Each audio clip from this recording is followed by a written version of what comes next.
جو 10.5 قبیلے جو یا 10 قبیلے لگا لیجئے، وہ جو اوپر جو شمالی حصے میں تھے ان میں افرائیم کا قبیلہ سب سے طاقتور گنا جاتا تھا، اس کے لوگ سب سے زیادہ جنگجو اور بہادر گنے جاتے تھے، اور وہ لوگ حکومت کرنے لگے تھے پورے 10 قبیلوں پر۔ تو اس وقت اس علاقے کو سامریہ بھی کہا گیا، اس علاقے کو افرائیم بھی کہا جاتا تھا، اور اس علاقے کو اسرائیل بھی کہا جاتا تھا۔ یہ 3 نام اس علاقے کے تھے۔ اور نیچے جو جنوبی حصہ تھا اس میں یہودا کا قبیلہ تھا، اور کچھ بنیامین کا قبیلہ، اور کچھ لاویوں کا لوگ بھی تھے۔ تو یہ لوگ جو تھے یہ یہودا کہلاتا تھا، اور اوپر والا حصہ افرائیم بھی کہلاتا تھا۔ لیکن افرائیم قبیلے کے بادشاہوں اور ان کے لوگوں کے کردار ایسے تھے کہ ان کی بنا پر پورے علاقوں کو یا پورے بنی اسرائیل قوم جو 10 قبائل میں تھی ان کو سخت سزائیں ملی، ان کو بہت زیادہ نقصان کا سامنا کرنا پڑا۔ خدا کی عدالت اس وقت بھی ان کو نظر آتی رہی، بارہا اقوام نے ان پر حملہ کیا، ان پر غالب آتے رہے، ان کے بچوں بیوی بچوں کو قتل کرتے رہے، بہت بری طرح سے انہیں مارتے بھی رہے۔ قومیں انہیں مغلوب کرتی رہیں، کبھی اٹھا کر اسیر کر کے لے جاتی۔ 721 قبل مسیح میں اسوری قوم نے شام کے علاقے میں انہیں اسیر بنایا اور انہیں وہاں پر لے گئے، نینوا کے علاقے میں انہیں اسیر کر کے لے گئے تھے۔ پھر بڑی مشکل سے یہودا نے ملا کر تو ان کو واپس منگوایا، تو خدا نے ان کی مدد کی، لیکن یہ لوگ نہیں سدھرے تھے۔ افرائیم کا قبیلہ جو تھا، ہر بار ان میں سے جتنے بھی بادشاہ ہوئے وہ سب کے سب جو تھے وہ خدا کو سخت ناراض کرنے والوں میں سے ہوئے، ان میں سے کسی کا کردار بھی صحیح نہ ہوا، اس لیے وہ لوگ آخر کار خدا کی نظر میں اپنے بھائیوں میں سے کاٹ ڈالے گئے۔ وہ خدا کی ججمنٹ کے باعث آپ یہاں پر دیکھیں ان کا نام بھی یہاں موجود نہیں ہے۔ تو لاوی کے بعد اشکار، زبولون، پھر یوسف اور بنیامین۔ تو لاویوں کو ان کی جگہ شامل کر لیا گیا۔ خدا اپنا 12 کا فگر پورا رکھتا ہے، اپنی گورنمنٹ وہ پوری کرتا ہے، اور 13واں وہ خود ہے۔ 12 اس کے قبائل ہیں، یا 12 اس کی گورنمنٹ کے مین ستون یا پلرز ہیں، یا اس کے کہہ لیجئے وزیر مشیر یا کچھ بھی، تو مین ان میں وہ کیا ہے، ان کا سر کا تاج ہے، وہ خدا تعالیٰ خود ہے۔ تو وہ 13واں وہ خود بنتا ہے۔ اور دنیا میں یہ بات بڑی مشہور ہے کہ جی 13 کا عدد جو ہے بڑا منحوس عدد ہے، تو یہ بہت ہی رانگ کنسیپٹ ہے بائبل کے مطابق، کیونکہ 13 نمبر جو ہے وہ خدا کا فٹ ہوتا ہے، وہ خدا خود اس میں اپنے آپ کو ریپریزنٹ کرتا ہے 13 نمبر۔ جی کیوں؟ کیونکہ 12 قبائل تھے اور ان کا رہنما بھی خدا تھا، 13واں نمبر اس کا تھا۔ صحیح۔ پھر 12 رسول ہوئے خداوند یسوع مسیح کے، اور 13واں خود خداوند یسوع مسیح تھا۔ اس وجہ سے یہ فگر منحوس ہو ہی نہیں سکتا۔ یہ بالکل غلط کنسیپٹ اور رانگ پرسیپشن پیش کی جاتی رہی۔ جو بت پرست قومیں تھیں وہ اس طرح سے یہ فگر دیتی رہیں کہ جی یہ 13واں عدد ہے۔ خیر، مین یہاں پہ یعنی دان کا قبیلہ کٹ گیا اور افرائیم کا قبیلہ کٹ گیا۔ تو یہ 2 قبیلوں کے بعد ان کی جگہ پر منسے کا قبیلہ اور لاوی کا قبیلہ بیچ میں شامل کر دیے گئے۔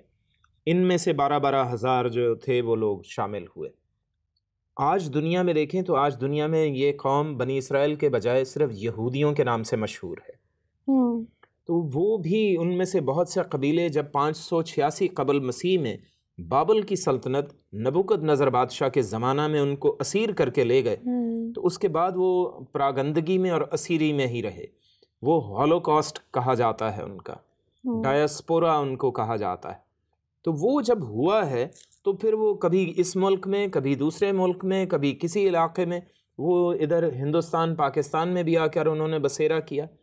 تو وہ 12 قبائل جو ہیں وہ اپنی شناخت کھو چکے ہیں، اپنی پہچان کھو چکے ہیں، ان کی آئیڈینٹی ان کو معلوم نہیں رہی۔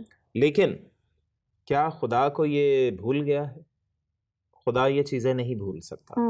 خدا ہر ایک کو جانچتا ہے، جانتا ہے اور پہچانتا ہے۔ اسے معلوم ہے کہ کون سا کس قبیلے سے تعلق رکھتا ہے، کون سے افراد کس قبیلے سے ہیں۔ تو یقیناً دنیا میں جو بھی ان کے قبائل ہیں، وہ چاہے ہندوستان، پاکستان، افریقہ، امریکہ، یورپ، کسی بھی علاقے میں ہیں، وہ سب کے سب خدا کی نظر میں ہیں۔ خدا ان سب میں سے 12 ہزار بچائے گا۔ وہ جانتا ہے کہ 12 قبائل کون سے ہیں، ان میں سے وہ 12 ہزار کا فگر پورا کر کے 1,44,000 کو دنیا کے اینڈ میں وہ نبی چنے گا، ان کے اینڈ میں وہ ایونجلسٹ چنے گا۔ وہ اچانک سے اٹھ کھڑے ہوں گے اور وہ دنیا کے سامنے آئیں گے اور انجیل کی منادی کریں گے، لیکن اس مصیبت کے دور میں یہ خاص بات ہے کہ وہ مصیبت کے دور میں ہی اٹھیں گے، اور اس وقت وہ انجیل کی منادی کرنے والے اور خدا کی گواہی دینے والے وہ لوگ ہوں گے۔ یہ خصوصی باتیں 12 قبائل کے بارے میں تھی۔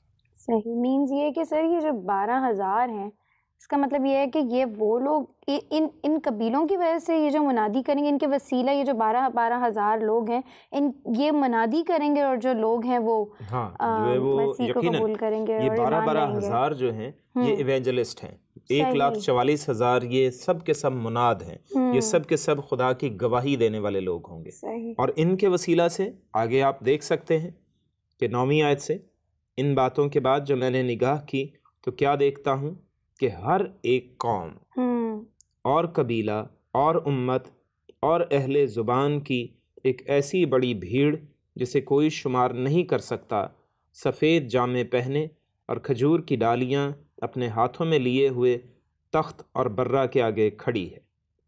تو یہ تمام دنیا کے لوگوں میں ہر قوم میں یہ منادی کریں گے، یہی 1,44,000۔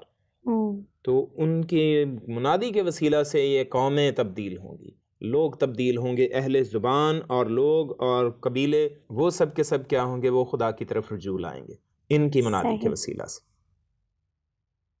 سر ہم آگے جس طرح پڑھتے ہیں تو ہم دیکھتے ہیں کہ بائبل مقدس میں سفید جامے یا سفید پوشاک کا ذکر ہے۔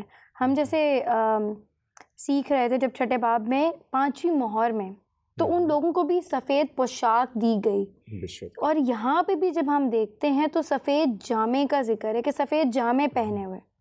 تو سر اس کا کیا معنی ہے؟ مطلب ان دونوں میں کیا ڈفرینس ہے؟ کیا یہ ایک ہی ہے، سفید جامہ الگ یا سفید پوشاک؟ مجھے تو لگتا ہے کہ بالکل کمپیریزن تو بالکل سیم ہے، مطلب ایک ہی ہے ان کا کمبینیشن، لیکن وہاں پہ ہم ایک ڈفرینٹ صورتحال دیکھتے ہیں اور یہاں پہ ہم ریجوائس فل اگر بیہیویئر دیکھیں تو دیکھتے ہیں، لیکن وہاں پہ تو ان کے انصاف کی بات کرتے ہیں کہ ان کو دیے گئے۔ تو سر ذرا اس کو ذرا وضاحت کیجیے ذرا۔ اس میں بیٹے جو ہم مکاشفہ چھٹے باب میں 5ویں مہر میں دیکھتے ہیں تو وہ لوگ تھے جو شہید ہوئے، صحیح، جو صرف شہید ہو رہے ہیں، ان لوگوں کو خدا کی حضوری میں پہنچایا گیا، ٹھیک ہے، کیونکہ خدا کے کلام میں یہ لکھا ہے کہ absent from the body present with the lord, یعنی اپنے جسم سے جیسے ہی دور ہوں گے جو ایماندار ہیں، صرف جنہوں نے مسیح کو اپنا شخصی نجات دہندہ مانا ہے، جیسے ہی وہ توبہ کرتے ہیں یا ان کی ڈیتھ ہوتی ہے کسی بھی طریقے سے، طبعی موت وہ مرتے ہیں یا انہیں مار دیا جاتا ہے، تو وہ خداوند کی حضوری میں پہنچ جاتے ہیں فوراً سے۔ تو وہ لوگ قتل ہوئے تھے، شہید ہوئے تھے خداوند یسوع کی گواہی پر قائم رہنے کے باعث۔ یہ اس مصیبت کے زمانہ کے شروع میں ہی وہ شہید ہوئے ہیں، صحیح، تو اس لیے وہ خدا کی حضوری میں انصاف مانگتے ہیں۔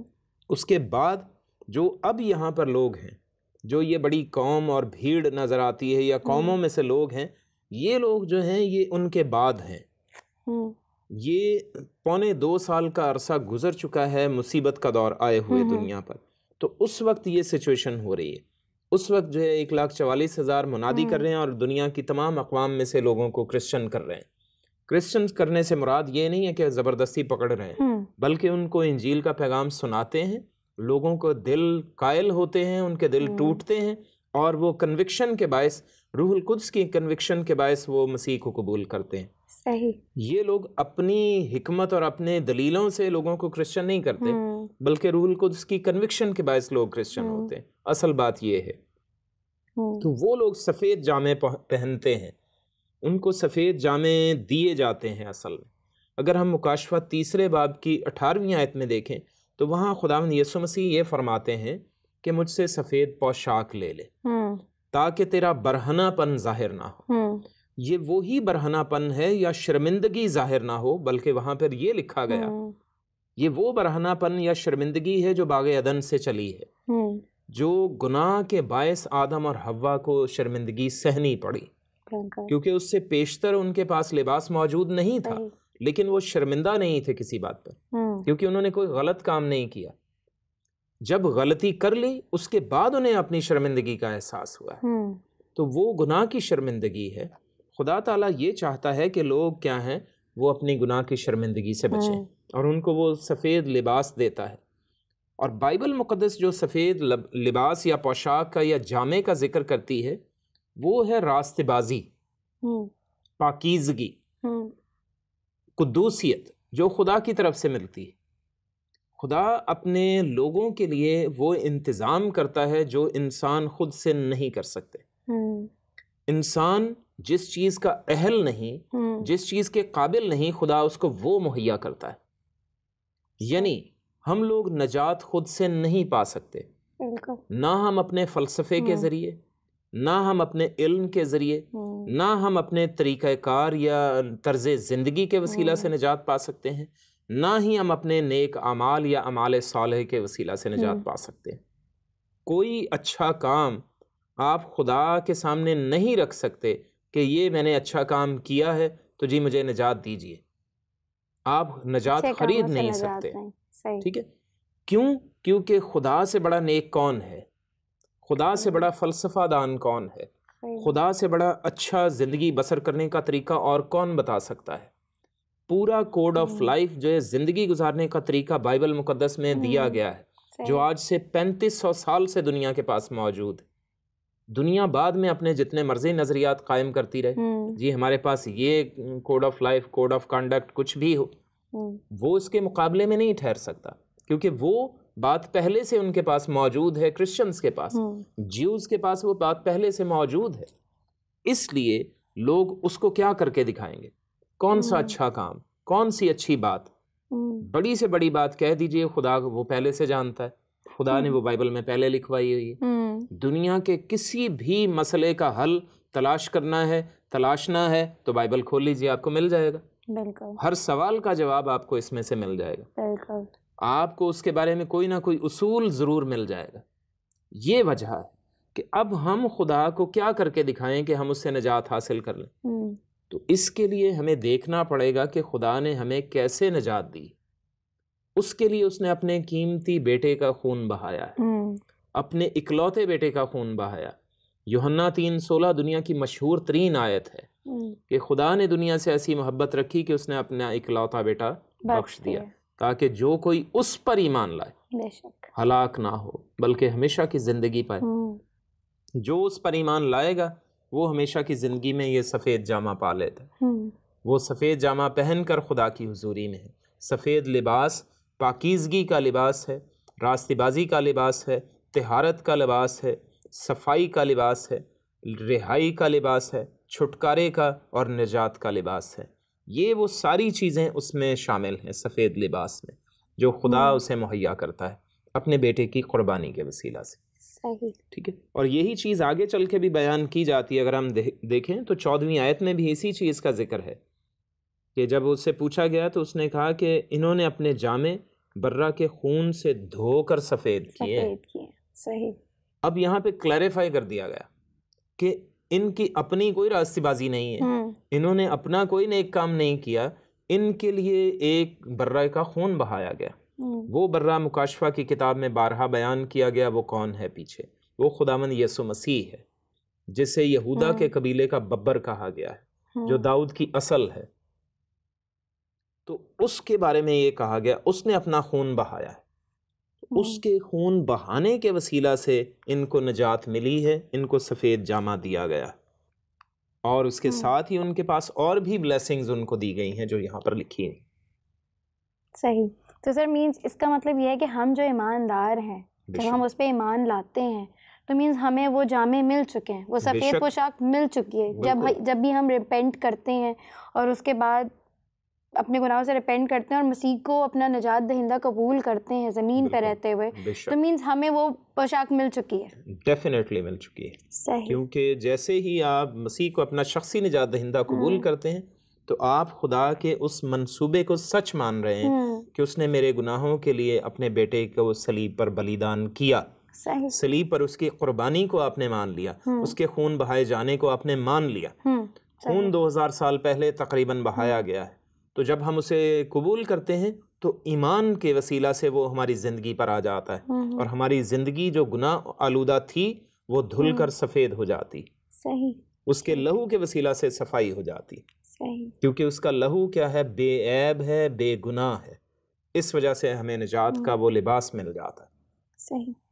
سر ہم یہاں دیکھتے ہیں کہ ایک بڑی بھیڑ ہے جس کا ذکر کیا گیا، جیسے ہم آگے بڑھتے ہیں آیات پہ، جو ایک گیت جو ہے وہ پیش کرتے ہیں یا گاتے ہیں. تو یہ کون سا گیت ہے اور یہ لوگ جو بھیڑ میں ہیں یہ کون سے لوگ ہیں؟ اس میں بیٹے یہ دیکھیے یہاں پہ واضح کیا گیا کہ ہر ایک قوم اور قبیلہ اور امت اور اہل زبان کی بھیڑ ہے. مکاشفہ 7ویں باب کی 9ویں آیت میں صحیح یہ واضح کیا گیا کہ دنیا کی تمام اقوام اس میں شامل ہیں، تمام قبیلوں میں سے یہ لوگ مسیح کو قبول کر رہے ہیں. یہ جب وہ ٹائم ہے 1,44,000 منادی کر رہے ہیں تو وہ فوراً شاگردوں کی طرح دنیا کے کونے کونے میں پھیل گئے اور جو ہے وہ جا کر منادی کرنے لگے. تو ان کی منادی کے وسیلہ سے لوگ مسیح کو اپنا شخصی نجات دہندہ قبول کر رہے ہیں. تو ان کی وجہ سے بہت سے لوگوں نے مسیح کو اپنا نجات دہندہ مانا ہے اور قبول کیا ہے. اس لیے یہ ایک بہت بڑی بھیڑ ہے جسے کوئی شمار نہیں کر سکتا. ان کو سفید جامے پہنے اور کھجور کی ڈالیاں اپنے ہاتھ میں لیے ہوئے تخت اور برہ کے آگے کھڑی ہیں. وہ سفید جامے، سفید لباس ہیں اور کھجور کی ڈالیاں جو تھیں یہ خوشی کی علامت ہے. جیسے ہم دیکھتے ہیں کہ یسوع مسیح جب ہیکل میں جانے کو تھے تب بھی ہم کھجوروں کا ایک واقعہ دیکھتے ہیں وہاں پہ. بالکل. تو یہ وہ اسی سے ریلیٹ ہے. صحیح. یہ اسی سے ریلیٹڈ ہے کیونکہ وہاں پر خداوند یسوع مسیح کو جب انہوں نے ویلکم کیا لوگوں نے تو بڑی خوشی سے قبول کیا کیونکہ وہ گدھے پر سوار ہو کر آیا تھا. اس کی نبوتیں وہ لوگوں کے درمیان پوری ہو رہی تھیں تو وہ بڑی خوشی سے اس بات کو ایکسیپٹ کر رہے تھے کہ ہوشانہ ہوشانہ، مبارک ہے وہ جو خداوند کے نام سے آتا ہے. ٹھیک ہے. تو یہ بات جیسے ہی کہی گئی ہے تو اس کا مطلب یہ تھا کہ مسیحائی جو نبوت تھی وہ وہاں تکمیل پذیر ہو رہی ہے. مینز وہ بھی ایکسیپٹ، ان کو پتا تھا کہ یہ خدا کا برہ ہے. بالکل. ٹھیک ہے. تو مینز یہ بالکل ہی سیم بات ہے جو انہوں نے وہاں پر اسے یہ قبول کیا تھا کہ یہ ہمارے لیے کیا بن گیا ہے، یہ بادشاہ ہے. انہوں نے مسیح بادشاہ اسے قبول کیا تھا وہاں پر. اور آسمان پر خدا کے نام کو جلال اور زمین پر صلح، یہ سب باتیں وہاں پر ہیں. تو ہوشانہ کے معنی ہی یہ تھے. ٹھیک ہے کہ آسمان پر خدا کو جلال اور زمین پر خدا کے لوگوں میں صلح، کیونکہ اب اس کا مسیح زمین پر آ چکا ہے. یہ اس وجہ سے یہ بات کہی گئی تھی. صحیح. تو وہاں پر انہوں نے زمین پر کھجور کی ڈالیاں بچھائی تھیں. اس ہستی کو انہوں نے وہاں پر دیکھا تھا. تو اب وہی ہستی ان کے سامنے یہاں تخت پر موجود ہے. اس لیے وہ خوشی سے وہ ڈالیاں اپنے ہاتھوں میں لیے ہوئے ہیں. کھجور کی ڈالیاں ان کے ہاتھوں میں خوشی کا نشان ہے، خوش ہونے کی علامت تھی یہ کہ وہ لوگ خداوند یسوع مسیح کو اپنا شخصی نجات دہندہ مانتے تھے زمین پر، اب وہ اس کے روبرو کھڑی ہیں. وہ جماعت، وہ ہجوم، وہ بھیڑ، وہ اس کی حضوری میں موجود ہے. اس وجہ سے کھجور کی ڈالیاں ہاتھ میں لیے. اور پھر اس کے بعد انہوں نے نجات کا گیت گایا ہے. وہ گیت جو ہے وہ چلا چلا کر کہتی ہے کہ نجات ہمارے خدا کی طرف سے ہے جو تخت پر بیٹھا ہے اور برہ کی طرف سے.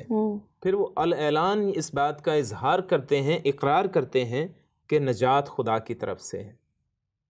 جیسے کہ یوحنا 14ویں باب کی 6 آیت میں خداوند یسوع یہ فرماتا ہے کہ راہ اور حق اور زندگی میں ہوں، کوئی میرے وسیلہ کے بغیر باپ کے پاس نہیں آتا. بے شک. تو اس نجات کا سیم وہی فارمولا یہاں پر بیان ہوتا ہے. اسی کلیے کو یہاں پر وہ لوگ اب دہراتے ہیں، اسی کا اقرار وہ کرتے ہیں کہ دنیا کا کوئی بھی ورلڈ ویو سسٹم کچھ بھی ہے، کچھ بھی فلسفہ ہے، فلسفی ہے، کچھ بھی سسٹم ہے، سائنٹیفک ویوز ہوں، ایوولوشن ہے یا اور بھی نظریات ہیں، وہ سب کے سب اس بات کے آگے ہیچ ہیں کہ خداوند یسوع کے بغیر آسمان تک رسائی نہیں ہو سکتی. یہ وہ چیز اقرار کرتے ہیں اور یہی یہاں پر اعلان کیا گیا. صحیح. اسی کو بیان کیا گیا اور یہی ایک ہی فارمولا ہے کہ خداوند یسوع کو نجات دہندہ مانیں اور ہمیشہ کی زندگی پائیں. صحیح. ٹھیک ہے. مطلب وہ اقرار پہلے بھی ہم دیکھتے ہیں بے شک جب یسوع مسیح اس دنیا میں تھے، مطلب یسوع کا مصلوبیت کے بعد اٹھائے جانا، تو مینز ہم ان چیزوں کو پہلے وقت میں بھی دیکھتے ہیں اور اینڈ میں بھی دیکھتے ہیں کہ وہی خوشی آخر میں بھی منائی جاتی ہے. یہ اس وقت دو چند ہو جائے گی خوشی. صحیح. جس نے آپ کو نجات دی، جس نے ہمیں گناہ کی قید یا جیل سے نکالا، جس نے گناہ کی غلامی، ابلیس کی غلامی سے رہائی دی، وہ اب آپ کے روبرو ہے. صحیح. تو اس کو دیکھ کر لوگوں کی خوشی کی انتہا نہیں ہے. یہ ہوگا. صحیح.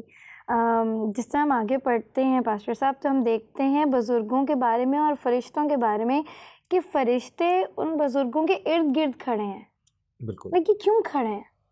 یہ دیکھیے یہاں پر جو ہے وہ مین مرکز خدا تخت ہے اور برہ ہے اور اس کے ارد گرد جاندار اور بزرگ ہیں اور پھر ان کے ارد گرد فرشتے ہیں. یہ وہ خاص بات ہے کہ خدا ان کا مرکز ہے. خدا ان کے لیے جو ہے مین ہیرو ہے. اب اس کے ارد گرد ہیرو کا کوئی خاص کام ہے جو اس نے کیا تھا تو اب اس کام کے نتائج نکل رہے ہیں. تو وہ نتائج جو برآمد ہوئے ہیں ان کو دیکھنے کے لیے فرشتے وہاں سب اکٹھے. تو وہ شخصیت جو سب کچھ کر سکتا ہے ایسا ہی کر سکتا ہے اسی کا نام وہ بار بار دہراتے ہیں اور اس کی تمجید اور عزت کرتے ہیں. ہم سب انسانوں کے لیے بھی یہی ہے کہ ہم ہر پل شروع میں بھی اسی کا نام لیں اور اینڈ میں بھی اسی کا ہی نام لیں تو نجات ہماری. صحیح. Thank you so much pastor صاحب. آپ نے اس دوسرے حصے کو بلکہ اس پورے حصے کو ہمارے سامنے دوسری بھید کو کھولا. Thank you so much pastor صاحب فار دس. اور میں ایک بات کہنا چاہوں گی ہمارے ویورز سے کہ ہم انسان ہوتے ہوئے ابھی اس دنیا میں ہیں. ہمیں چاہیے کہ ہم اسے اپنا شخصی نجات دہندہ اب قبول کریں. جنہوں نے اپنی زندگی خدا کو نہیں دی وہ اپنے گناہوں سے توبہ کریں اور اسے اپنا شخصی نجات دہندہ قبول کرنے والے ہوں تاکہ آپ جس طرح دیکھ سکتے ہیں تاکہ وہ ہمیشہ کی اس بادشاہی زندگی میں شامل ہو سکے, بادشاہ کے سامنے کھڑے ہو سکے. آپ کو پتہ ہے جب ایک جان بھی مسیح کو اپنا دل دیتی ہے اسے قبول کرتی ہے تو فرشتے خدا کے حضور شکر ادا کرتے ہیں, حمد کرتے ہیں, خوشی سے جھومتے ہیں اور یہی گیت گاتے ہیں کیونکہ وہ قدوس ہے. اور ہمارے لیے وقت ہے کہ ہم آج اس وقت کو غنیمت جان کے کیا کرتے ہیں. ہمیں بھی اندرونی خوشی خداوند کے سامنے رکھنی چاہیے. ہمیں بھی اندر سے خوش ہونا چاہیے اور کہنا چاہیے کہ اے قدوس تیرے علاوہ ہم اس دنیا میں کچھ بھی نہیں ہے, تو ہی ہمارا بادشاہ ہے. کیا ہم نے اس الہی ذات کو اپنا بادشاہ بنا رکھا ہے یا ہم نے دنیاوی چیزوں کو اپنا بادشاہ بنا رکھا ہے؟ ہمارے لیے سوچنے کی بات ہے کیونکہ آج اگر ہم نہیں سوچیں گے تو وہ ہمارے لیے اس 7 سالہ وقت میں جو ٹریبولیشن پیریڈ جسے ہم کہتے ہیں اس پہ اثر ہوگا. کیونکہ وہ وقت ہمیں آج ان باتوں کو سیکھنے کا مقصد یہ ہے کہ ہم ان باتوں سے سیکھیں اور سمجھیں اور اپنے آپ کو ذہنی اور دلی طور پہ تیار کرنے والے ہوں, نہ کہ ہم انتظار کریں کہ جی ہم اس ٹائم پیریڈ میں شامل ہوں اور اس کے بعد جب منا دی ہو تو ہم ایمان لائیں. آج وقت ہے, آج ہماری زندگی نے ہمیں موقع دیا ہے, یہ وقت دوبارہ نہیں آنے والا. خیر پاسٹر صاحب تھینک یو سو مچ. آپ نے بڑے آسان اور بڑے بھید کی باتوں کو ہمارے سامنے کھولا ہے اینڈ میں جانتی ہوں کہ آپ ہماری ہمیشہ اسی طرح رہنمائی کرتے رہتے ہیں. So thank you once again. And viewers پھر ناقابل یقین ٹیم کے ساتھ ایک اور نیو ایپیسوڈ کو لے کے آپ کی خدمت میں حاضر ہوں گی. تب تک کے لیے تھینک یو ویری مچ.